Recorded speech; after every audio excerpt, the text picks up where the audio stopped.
İyi düşünmelisiniz Ozan. Ne kendini, ne Azad'ı, ne Alişir'i zor durumda bırakma.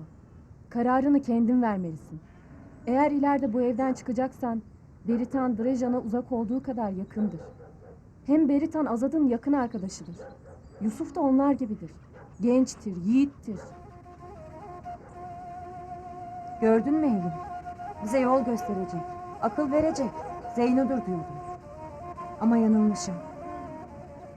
Ne çabuk benden bıktınız. Ben evimdeyim. Zeyno'ya kırılma, Zeyno'yu da kırma. Kendin karar verirsin diye söyler. Hem senden bıkan kim? Benim bu eve gelin gelmemde bile senin payın var. İnanırım ki Azat da benim gibi düşünür. Bu istemeler, bu dedikodular Azat'ı üzer. Bedo'nun da Hacı Ali'nin de kemiklerini sızlatır. Benim evimin erkeği oğlum Arafat'tır. Bu böyle bilinir.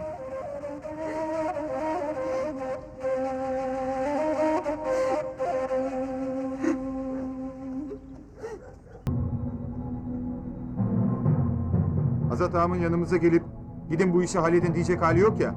Ne de olsa Beritan en yakın arkadaşı, dava omuzdaşıdır. Bunu bizim akıl etmemizi ve gereken kişinin haddini bizim bildirmemizi bekler. Bu da bizim Azat ağaya olan borcumuzdur. Doğru söylersin İbrahim. Bu iş bize düşer.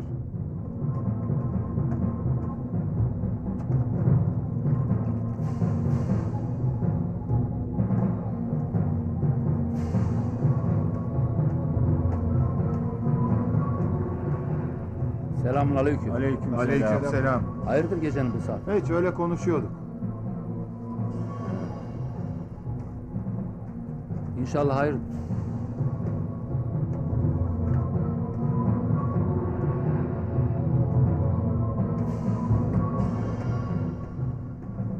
Azat!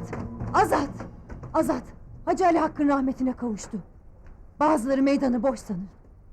Drejan'ı daha fazla başsız bırakma Azat! Daha fazla başsız bırakma! Niye böyle konuşursun Zine? Bazıları kendi başlarına hesap sorma peşindeler Azat. Buna meydan verme! Kimi kastediyorsun Zine? Kim kimden hesap soracak? Bak Zine. İyi bilesin ki Drejan başıboş değildir.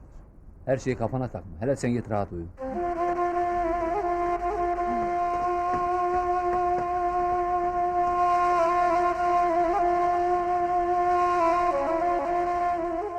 Zozan! Hacı Ali'nin yiğit gelini Zozan. Ben Mehmet'i unutmadım. Sen ne çabuk Bedo'yu unuttun. Arafat'ı boynu bükük bırakma. Azat'ı zora koyma. Herkes senden hesap sorar. Drejan senden hesap sorar.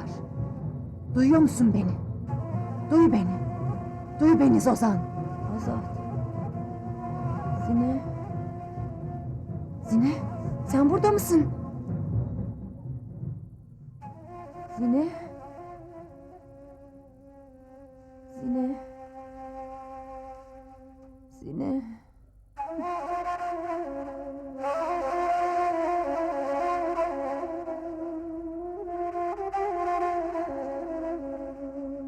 Azat!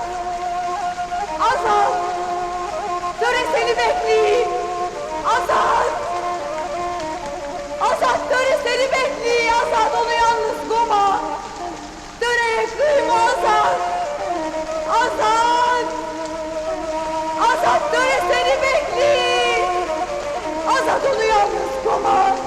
Azat onu yalnız koma! Azat!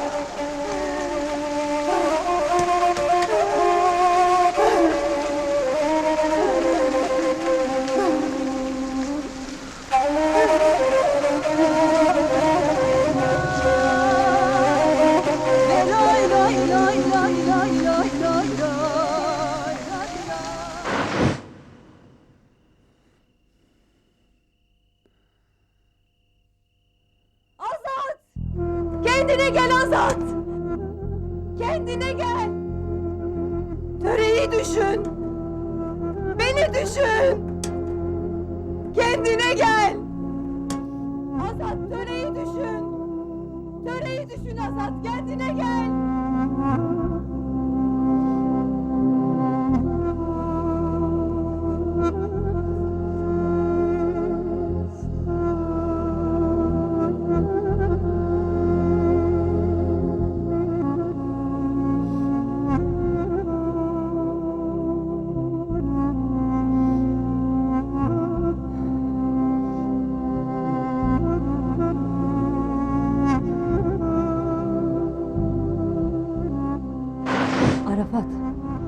ne vereceğim? Bu dayının dizindeki hatıradır. Bunu hep koynuna takmanı isteyen.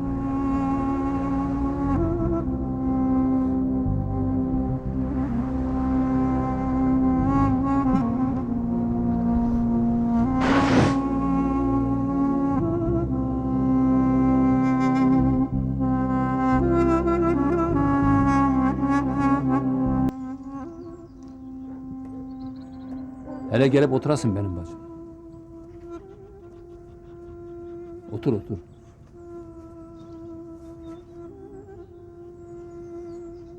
Ben bacımı tanırım. Ben bacımı bilirim. Benim bacımdan güzel bir gelin var mıdır Direjan'da? Ama etrafta söylentiler vardır. Bu söylentiler dedikodu gitmesin. Ya bıçak gibi kesip atacağız ya da burada açık açık cevap vereceğiz. Ben seni düşündüğümde bizzat bana ağır ve zor gelen düşüncelerimi sana aktaracağım. Bu söylentilere benim en yakın arkadaşım Beritan ailesi de katılmıştır. Bunlara cevap vermek benim için zordur. Herkes kapımıza gelebilir ve gelecektir de.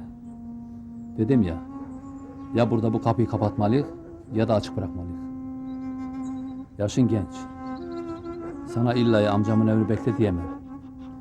Arafat da babası gibi yiğittir. Eğer her şeyde Arafat düşüneceksen, bilesin ki Arafat da yalnız değildir.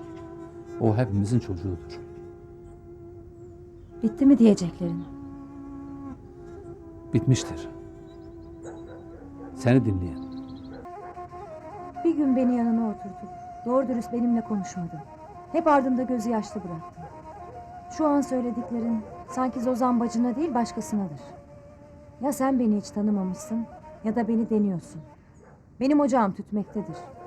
Arafat babasının yerindedir. Kararım kesindir. Zozan bacının etrafındaki her dedikodu, söylenti kesilmelidir. Bu konuda kararlıyım. Hiç kimseyi karşımda görmek istemiyorum. Azad'ı bile. Sen Zozan'ı tanımamışsın.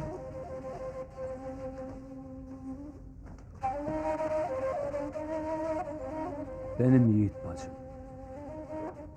Ben bacımı tanımaz mıyım?